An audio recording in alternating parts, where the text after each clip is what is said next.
A bagunça pode estar te adoecendo por dentro e por fora.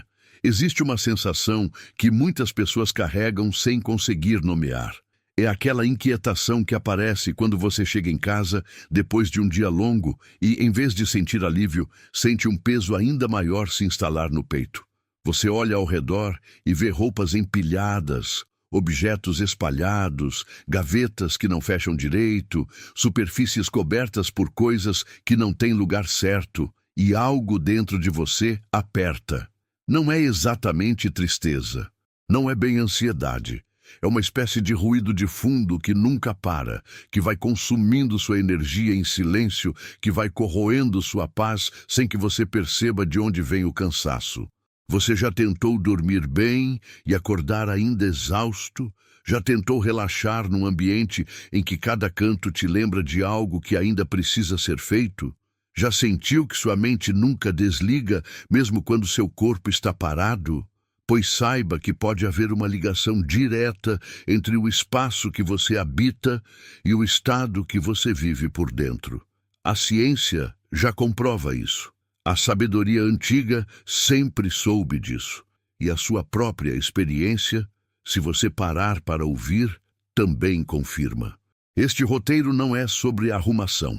Não é sobre organização no sentido frio e metódico da palavra. É sobre algo muito mais profundo.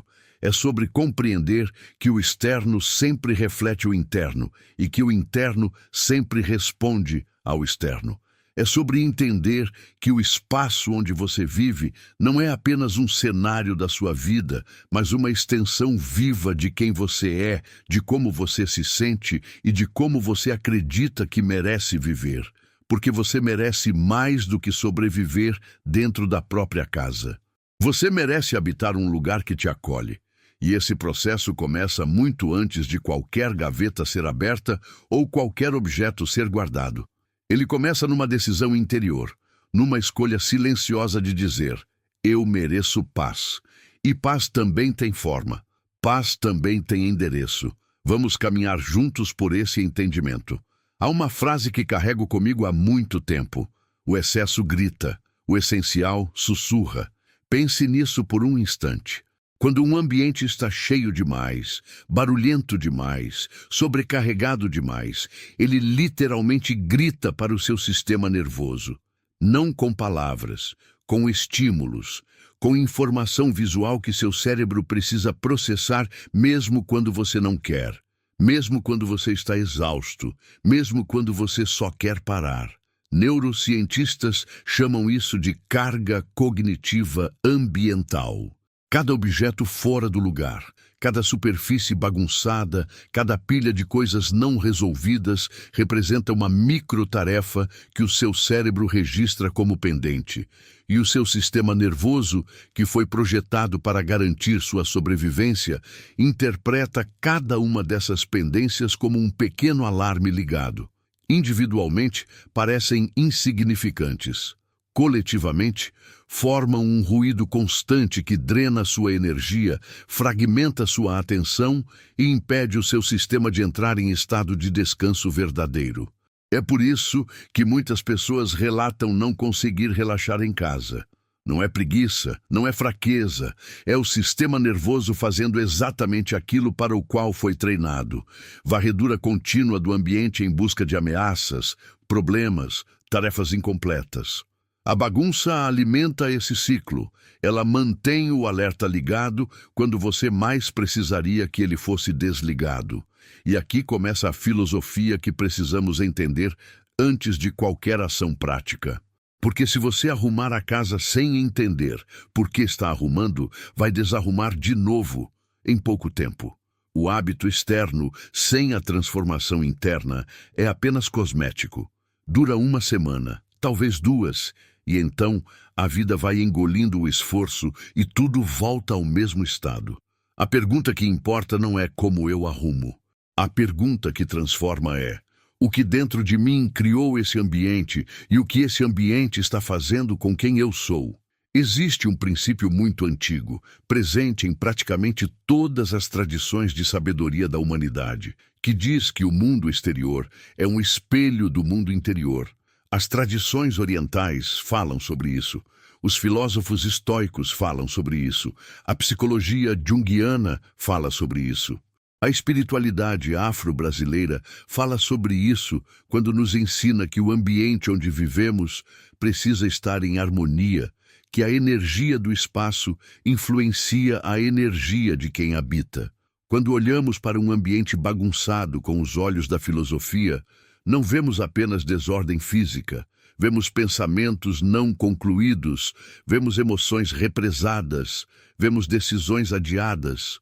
Cada objeto fora do lugar pode ser interpretado como uma escolha que não foi feita, um limite que não foi estabelecido, um valor que ainda não foi definido com clareza.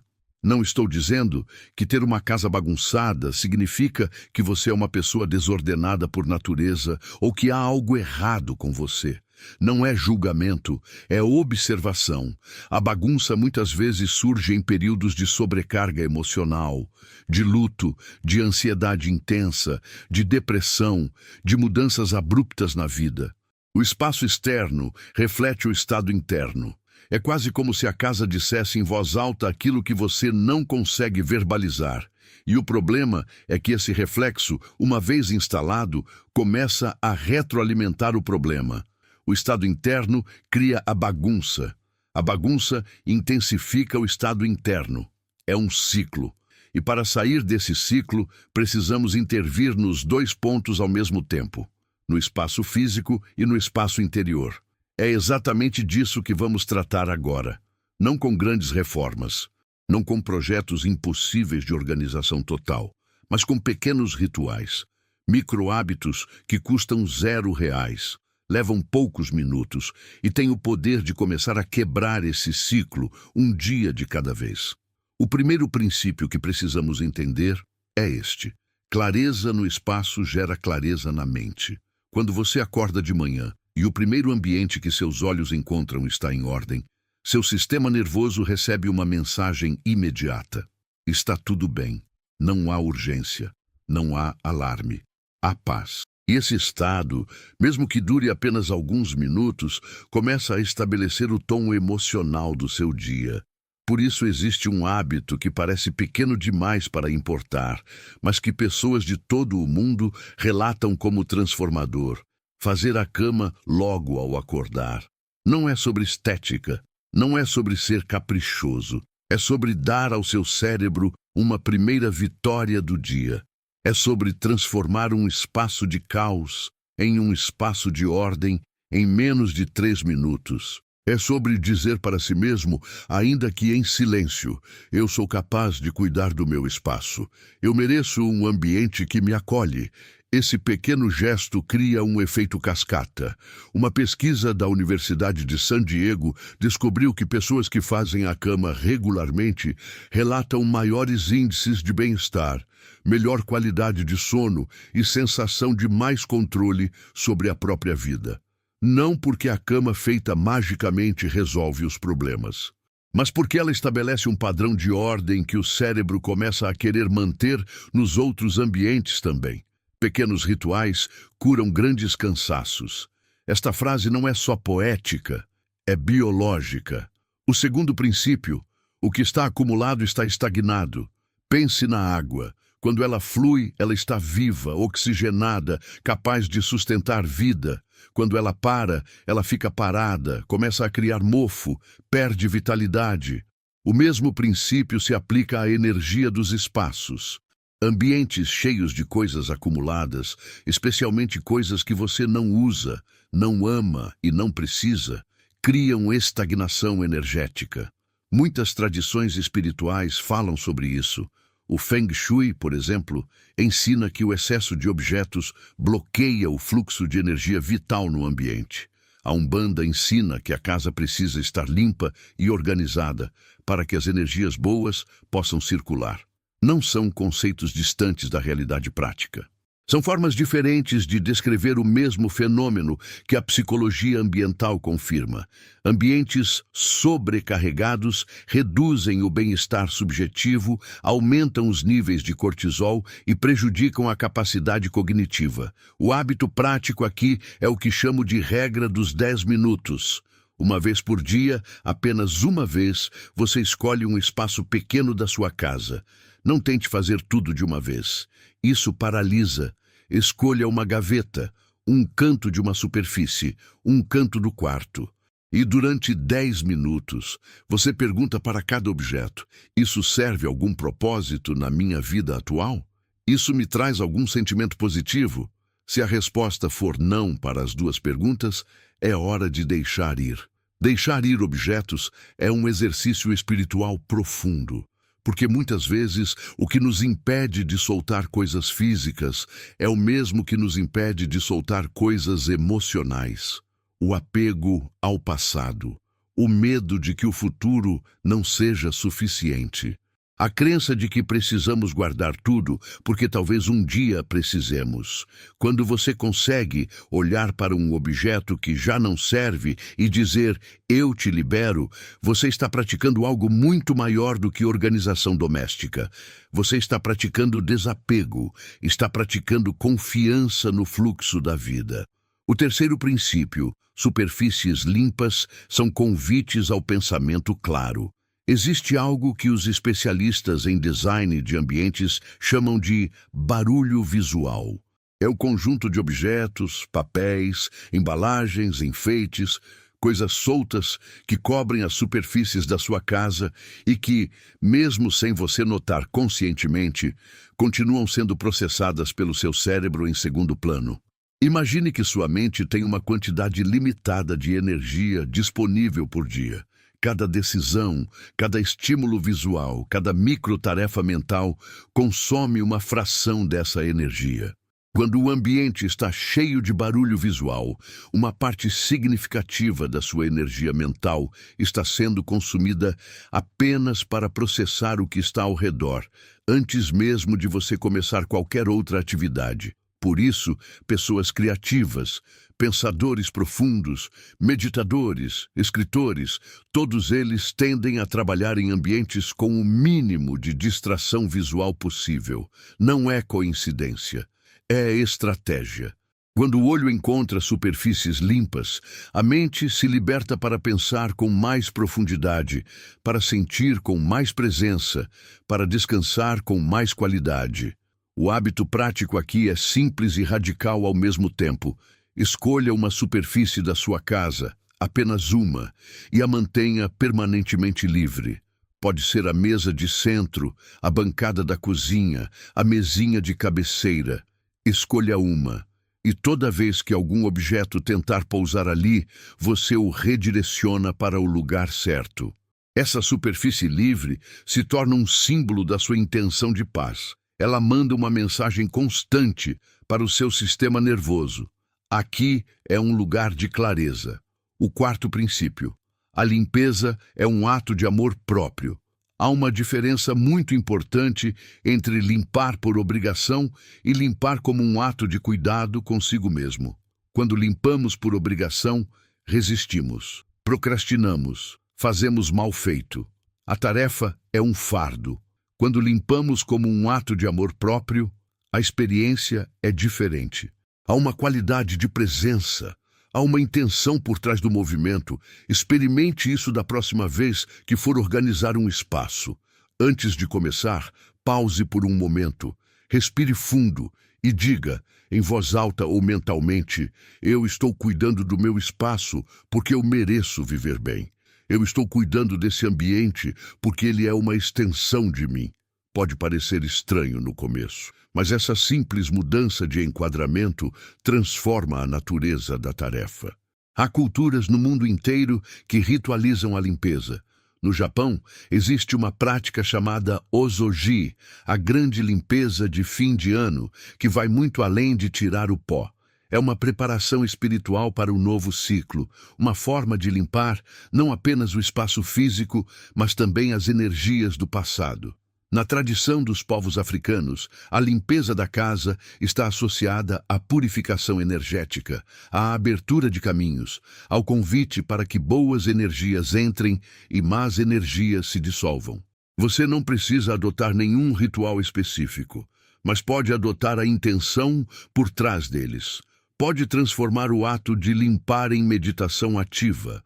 Pode usar esse tempo como uma prática de presença, onde cada movimento tem significado, onde cada superfície limpa representa um pensamento que você clarificou, um sentimento que você organizou. O hábito prático aqui é o que chamo de limpeza de 5 minutos antes de dormir. Antes de se deitar, você percorre a casa por 5 minutos e coloca as coisas mais evidentes no lugar. Não precisa ser perfeito, não precisa ser tudo. Apenas o suficiente para que amanhã, ao acordar, você não seja recebido pelo caos do dia anterior. É um presente que você se dá. É uma forma de dizer, amanhã eu mereço começar com mais leveza. O quinto princípio, a desordem crônica frequentemente esconde dor não processada. Este é o princípio mais delicado e por isso precisa ser abordado com cuidado e com gentileza, porque há um nível de bagunça que vai além do hábito, além da falta de tempo, além da preguiça. Há um nível de bagunça que é sintoma emocional. E é importante nomear isso sem julgamento. Quando alguém está passando por depressão, o ambiente tende a espelhar o estado interno com uma fidelidade impressionante. A energia cai, a motivação desaparece, até os movimentos mais simples parecem exigir um esforço desproporcional. Limpar um prato, dobrar uma roupa, organizar uma superfície, tudo se torna um Everest intransponível. E então, a bagunça cresce, e quanto mais cresce, mais a pessoa se sente culpada, envergonhada, incapaz, o que intensifica a depressão, que intensifica a bagunça. Se você se reconhece nesse ciclo, o que precisa antes de qualquer hábito prático é de compaixão, compaixão consigo mesmo. Não se trata de fraqueza, não se trata de preguiça. Trata-se de um sistema sobrecarregado que está pedindo socorro de uma forma que muitas vezes não sabemos reconhecer. Nesse caso, o primeiro micro-hábito não é arrumar nada. O primeiro micro-hábito é sentar por 5 minutos e perguntar a si mesmo honestamente o que eu estou sentindo. O que está pesado dentro de mim, que também está pesado no meu espaço. Às vezes, a resposta é um luto não vivido. Às vezes, é um relacionamento desgastante. Às vezes, é um trabalho que esgota a alma. Às vezes, é simplesmente o acúmulo de anos, sem cuidado próprio verdadeiro. A bagunça pode estar te dizendo algo. Ela pode estar te pedindo para parar, para ouvir, para finalmente cuidar do que está por dentro antes de reorganizar o que está por fora. E não há nada de errado em pedir ajuda para processar isso, conversar com um terapeuta, com um conselheiro espiritual, com alguém de confiança. O ambiente externo vai mudar quando o estado interno começar a encontrar mais clareza, não o contrário. O sexto princípio, rituais diários constroem identidade. Há uma ideia poderosa na psicologia dos hábitos que diz que nossas ações cotidianas não apenas refletem quem somos, mas constroem quem nos tornamos. Cada vez que você escolhe deixar a cama feita, você não está apenas fazendo uma cama. Você está votando, através de uma ação concreta, na identidade de alguém que cuida do próprio espaço. Cada vez que você limpa uma superfície antes de dormir, você está construindo a identidade de alguém que respeita o próprio lar. Esses pequenos votos cotidianos, acumulados ao longo do tempo, formam o tecido da sua identidade. Eles mudam a história que você conta sobre si mesmo, de sou desorganizado por natureza, para sou alguém que está aprendendo a cuidar do próprio espaço, de nunca consigo manter nada arrumado, para estou desenvolvendo novos hábitos um dia de cada vez. A identidade não muda em um dia. Ela muda em um hábito por vez, repetido com consistência, com intenção, com paciência. E aqui está a boa notícia. Você não precisa ser perfeito. Não precisa ter a casa de revista. Não precisa eliminar toda a bagunça de uma vez. Precisa apenas começar. Com um hábito, com uma superfície, com um dia e depois com o dia seguinte. O hábito prático aqui é criar o que chamo de ritual de abertura e fechamento do dia. Pela manhã, um gesto que sinaliza ao seu sistema nervoso que o dia está começando com intenção.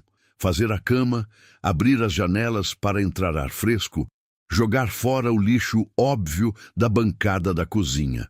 À noite, um gesto que sinaliza que o dia está sendo encerrado com cuidado. 5 minutos, colocando as coisas no lugar, apagando luzes desnecessárias, deixando os espaços principais em ordem. Esses rituais são como parênteses que abraçam o seu dia. Eles criam uma sensação de controle, de propósito, de cuidado. E ao longo do tempo vão transformando não apenas a aparência da sua casa, mas a sua relação com o espaço que você habita e, por extensão, com a vida que você vive dentro dele. O 7º princípio: sua casa é o seu templo, independente do tamanho, independente do aluguel ou da propriedade, independente de ser um quarto de kitnet ou uma casa grande. O espaço onde você vive é o espaço sagrado da sua existência. É ali que você dorme e desperta. É ali que você chora e ri. É ali que você se recupera das batalhas do mundo exterior. É ali que você mais exposto se encontra, mais vulnerável, mais autêntico. Quando tratamos esse espaço com descuido, estamos de alguma forma dizendo que a nossa vida privada não merece atenção, que o nosso descanso não é prioridade, que o nosso bem-estar em casa é menos importante do que a aparência que sustentamos no mundo exterior. Muita gente mantém o escritório impecável e o quarto devastado. Mantém o perfil nas redes sociais harmonioso e a casa em colapso. Cuida de tudo e de todos, menos do espaço íntimo onde a alma descansa. Inverter essa lógica é um ato de revolucionário amor próprio. Tratar a casa como templo não significa torná-la um museu intocável. Significa habitá-la com consciência. Significa perceber que cada gesto de cuidado com o espaço é um gesto de cuidado consigo mesmo. Significa entender que o ambiente onde você vive está constantemente te enviando mensagens sobre o quanto você se valoriza. Quando você entra em um espaço que está limpo, organizado, com um aroma agradável, com flores ou plantas, com a luz na medida certa, o que você sente? Há uma abertura no peito, uma respiração mais funda, uma sensação de que tudo vai ficar bem. Você não precisa de um espaço luxuoso para sentir isso. Você precisa de um espaço cuidado. E cuidado não custa dinheiro. Custa atenção, custa intenção, custa a decisão de que você merece isso. Antes de encerrar, quero deixar algo muito importante. Tudo que foi dito aqui não é uma lista de obrigações. Não é mais uma coisa para você se sentir mal por não estar fazendo.